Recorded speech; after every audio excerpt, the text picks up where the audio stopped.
മുൻ മുഖ്യമന്ത്രി ദേവേന്ദ്ര ഫട്നാവിസിനെ മുഖ്യമന്ത്രിയാക്കാനായിരുന്നു ബി.ജെ.പിയുടെ താൽപര്യം.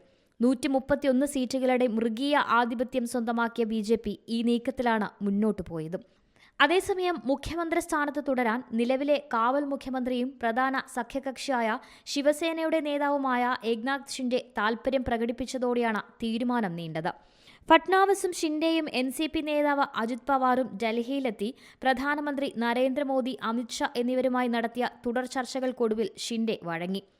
എൻ.ഡി.എയുടെ ദേശീയ നേതാക്കൾ നിർദ്ദേശിച്ച സമവായം അംഗീകരിക്കുമെന്ന് ഷിൻഡെ പ്രഖ്യാപിച്ചതോടെ ഫട്നാവിസ് മുഖ്യമന്ത്രിയാകുമെന്ന് ഉറപ്പായി. അതേസമയം മുഖ്യമന്ത്രി പദം 2.5 വർഷം വീതം ശിവസേനയ്ക്കും ബി.ജെ.പിക്കുമെന്ന ഷിൻഡെ ഫോർമുലയുടെ കാര്യത്തിൽ വ്യക്തതയില്ല. ഏക്നാഥ് ഷിൻഡെ തൽക്കാലം ഉപമുഖ്യമന്ത്രിയായേക്കും. ഒത്തുതീർപ്പ് വ്യവസ്ഥകളുടെ ഭാഗമായി സംസ്ഥാന മന്ത്രിസഭയിലെ പ്രധാന വകുപ്പുകൾക്കൊപ്പം കേന്ദ്രമന്ത്രിസഭയിലെ പ്രാതിനിധ്യവും ശിവസേനയ്ക്ക് ഉറപ്പായിട്ടുണ്ട്. എൻ.സി.പി നേതാവ് അജിത് പവാർ ഉപമുഖ്യമന്ത്രിയായി തുടരും. National desk, C Malayalam news. ഏറ്റവും പുതിയ വാർത്തകളും വിശേഷങ്ങളും വിരൽത്തുമ്പിലറിയാൻ സി മലയാളം ന്യൂസ് എല്ലാ ഡിജിറ്റൽ പ്ലാറ്റ്ഫോമുകളിലും ലഭ്യം.